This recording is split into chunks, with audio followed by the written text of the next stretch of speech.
Bismillahirrahmanirrahim. In the name of Allah, the most merciful and the most beneficent. Dear students, Assalamu alaikum and welcome to my channel Chemsol by Shinwari. सबसे पहले आपने इस channel को subscribe करना है ताकि आपको केमिस्ट्री के मुतालिक जो आपका कोर्स है उसके मुतालिक वीडियोस मिलती रहे.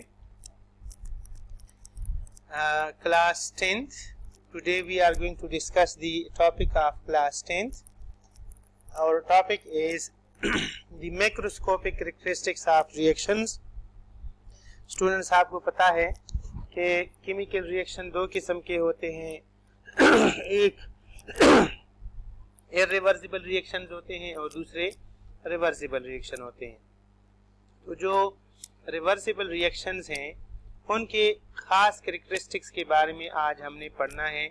ये हमारे इक्विलिब्रियम चैप्टर का एक इम्पॉर्टेंट टॉपिक है और अक्सर इसमें से क्वेश्चन जो है ना वो आया करता है. So reversible reactions, forward reactions and reverse reactions. आपको पता है कि रिवर्सिबल रिएक्शन जो है ये दो रिएक्शंस पर मुश्तमिल होता है. एक को हम कहते हैं फॉरवर्ड रिएक्शन जबकि दूसरे को कहा जाता है रिवर्स रिएक्शन. अब इन दोनों की कैरेक्टरिस्टिक्स क्या है? Number 1, they move in forward direction, यानी जो फॉरवर्ड रिएक्शंस हैं वो फॉरवर्ड डायरेक्शन में मूव करते हैं. रिवर्स रिएक्शन कौन से होते हैं? They move in backward direction, यानी जो रिवर्स रिएक्शन होता है वो वापस आता है. इसका मतलब ये है कि अगर एक रिएक्टेंट को हमने प्रोडक्ट में तब्दील किया है तो वो प्रोडक्ट अगर वापस रिएक्टेंट में तब्दील हो रहा हो तो हम कहेंगे कि this reaction is moving in backward direction. For example, hydrogen and chlorine combine and make HCl. इसमें आप देख सकते हैं कि हाइड्रोजन गैस क्लोरीन गैस के साथ मिलकर HCl बना रहा है. तो ये हमारा एक एग्जांपल है जिसमें हाइड्रोजन क्लोरीन के साथ मिलकर HCl बना रहा है और ये इसका फॉरवर्ड रिएक्शन है.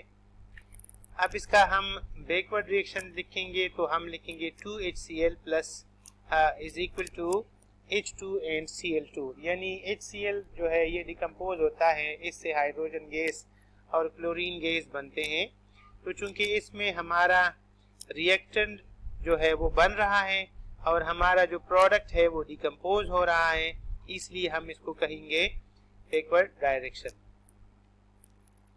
Number 2, reactants make products. इसका क्या मतलब है कि इस फॉरवर्ड रिएक्शन में जो रिएक्टेंट्स हैं वो प्रोडक्ट्स में तब्दील होते हैं. रिवर्स रिएक्शन में क्या होता है? The products make reactants. इसमें जो प्रोडक्ट्स हैं वो रिएक्टेंट्स बनाते हैं. फॉर एग्जांपल, नाइट्रोजन हमारा रिएक्टेंट है, वो हाइड्रोजन के साथ रिएक्शन करता है और उससे एमोनिया गैस बनती है. इस रिएक्शन के अंदर जो एमोनिया गैस है वो एक प्रोडक्ट है. अब आप अगर इसका रिवर्स देखेंगे तो इसमें आप देख सकते हैं ammonia gas converts into nitrogen gas and hydrogen gas, यानी इसमें जो हमारा प्रोडक्ट था वो वापस नाइट्रोजन और हाइड्रोजन यानी अपने रिएक्टेंट्स में तब्दील हो चुका है, इसलिए हम इसको बोलते हैं रिवर्स रिएक्शन. इसके बाद इसका थर्ड पॉइंट है फॉरवर्ड रिएक्शन का, वो ये है कि there speed is highest at the beginning. Forward reaction का जो स्पीड होता है वो बिगिनिंग में, शुरू में बहुत ज़्यादा हायर होता है. इसकी वजह ये होती है कि हमारा रिएक्शन सारा का सारा मौजूद होता है, उसका कंसंट्रेशन 100% होता है, इसलिए स्पीड ऑफ रिएक्शन भी बहुत ज़्यादा होता है. Reverse reaction, there speed is 0 at the beginning.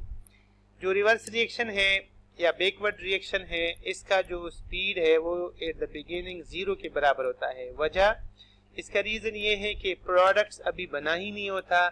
तो चूंकि रिवर्स रिएक्शन में प्रोडक्ट से वापस रिएक्शन बनता है और एट द बिगिनिंग यानी 0 टाइम पे शुरू में प्रोडक्ट्स अभी बना ही नहीं होता, तो इसलिए अब इसका जो रेट होगा it will be equal to 0 क्योंकि ये अभी स्टार्ट ही नहीं हुआ.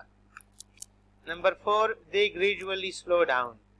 इसमें यह है कि जो ऐसी रिएक्शंस होते हैं वो ग्रेजुअली स्लो डाउन होते हैं, आहिस्ता आहिस्ता उसकी जो स्पीड है वो स्लो डाउन होती रहती है, क्योंकि हमारा रिएक्टेंट आहिस्ता आहिस्ता कम हो रहा होता है, और जो रिएक्टेंट कम हो रहा होता है तो उसके साथ उसकी स्पीड भी कम हो रही होती है। रिवर्स रिएक्शन का फोर्थ पॉइंट, दे ग्रेजुअली स्पीड अप। क्या मतलब है कि आहिस्ता आहिस्ता इसकी जो स्पीड है वो बढ़ती जा रही होती है। इसकी वजह यह है कि प्रोडक्ट मुसलसल बनता जा रहा होता है, उसका कंसंट्रेशन बढ़ता जा रहा होता है, तो जो कंसंट्रेशन बढ़ता है तो वापसी पे जो इसका कन्वर्जन इनटू रिएक्टेंट है उसकी स्पीड भी बढ़ती चली जा रही होती है, इसलिए हम कह सकते हैं कि they gradually speed up. Examples, forward reaction for example ऐसा है, nitrogen plus hydrogen gives ammonia, ये इसका फॉरवर्ड रिएक्शन है। Sulphur dioxide and oxygen combine to make sulphur trioxide, ये भी फॉरवर्ड रिएक्शन है।